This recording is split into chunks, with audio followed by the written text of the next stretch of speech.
એકવાર મોઢેથી કોળિયો ભર્યો. અમદાવાદની સિવિલ હોસ્પિટલના તબીબોનો કમાલ. 15 મહિનાના બાળક પર જટિલ ગેસ્ટ્રિક પુલઅપની સર્જરી સફળ.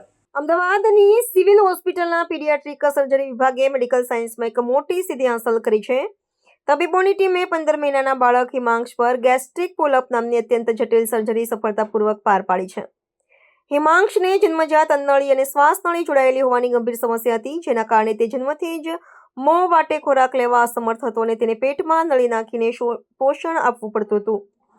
આ જટિલ શસ્ત્રક્રિયામાં ડોક્ટરોએ બાળકના પેટના ભાગને ખેંચીને છાતી સુધી લાવીને ગળામાં નવી અન્નનળી બનાવી હતી. આ સર્જરી કલાકો સુધી ચાલી હતી અને તેમાં બાળકની નાજુક વય અને શારીરિક સ્થિતિને ધ્યાનમાં રાખીને અત્યંત ચોકસાઈપૂર્વક કામગીરી કરવામાં આવી હતી. તબીબોની અથાગ મહેનત અને આધુનિક તબીબી વિજ્ઞાનના સમન્વયે આ શક્ય જ નહોતી સારવારને શક્ય બનાવી હતી. સર્જરી બાદ 15 મહિના પછી જ્યારે હિમાંશે પ્રથમ વખત મોં વાટે ખોરાક લીધો, ત્યારે દ્રશ્ય જોઈને તેની માતા સહિત સમગ્ર પરિવાર ભાવુક થઈ ગયા હતા. હોસ્પિટલના સુપ્રિન્ટેન્ડન્ટ અને પીડિયાટ્રિક સર્જરી વિભાગના વડાએ સફળતાને સરકારી હોસ્પિટલની શ્રેષ્ઠ સુવિધાઓ અને તબીબોની નિપુણતાનું ઉદાહરણ ગણાવ્યું હતું. આ પ્રકારની મોંઘી અને જટિલ સારવાર ગરીબ અને મધ્યમ વર્ગના દર્દીઓ માટે સિવિલ હોસ્પિટલના વિનામૂલ્યે ઉપલબ્ધ થવાથી અનેક પરિવારોમાં નવી આશાનો સંચાર થયો છે. હું ધવલ ઉનડકર મુંબઈનો રહેવાસી છું.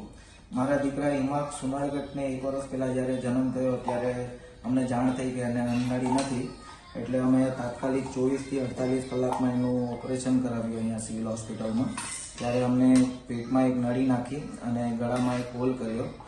ડૉક્ટરના કહેવા પ્રમાણે અમે 1 વર્ષ સુધી એને નળીથી ફીડિંગ આપતા હતા, દૂધ ને જે પણ હતું એ. અને પછી અમને ત્યારે કીધેલું કે એનું વજન 8 થી 10 કિલો થાય અને છોકરો બેસતા થઈ જાય એટલે તમે અહીંયા લઈ આવજો. તો અમે એ પ્રમાણે 1 વર્ષ હવે એને થઈ ગયા એટલે અમે એને 15 દિવસ પહેલાં અહીંયા લઈને આવ્યા. ડૉક્ટર રાકેશ જોશી અને એમની ટીમે બહુ સક્સેસફુલી એનું ઓપરેશન કર્યું. આજે 2-3 દિવસથી અમે એમને ઓવરઓલ ફીડિંગ બી ચાલુ કર્યું અને બધું વ્યવસ્થિત થાય છે. એટલે આજે મારો છોકરો ખાતો થઈ ગયો છે. પહેલી વખત એણે ખાવાનું ચાલુ કર્યું છે. આ તમારી સામે તમે જોઈ શકો છો કે એને હવે બસ જો અમને આવતીકાલે ડિસ્ચાર્જ આપવાના છે અને અમે ડૉક્ટર રાકેશ જોશી, એમની ટીમ અને સમગ્ર સ્ટાફનો ખૂબ આભાર માનીએ છીએ. ઓપરેશન પહેલાં અમે મુંબઈમાં અને અમદાવાદમાં ઘણી જગ્યાએ પ્રાઇવેટમાં તપાસ કરેલી આના ઓપરેશન કેવી રીતે ક્યાં થાય છે.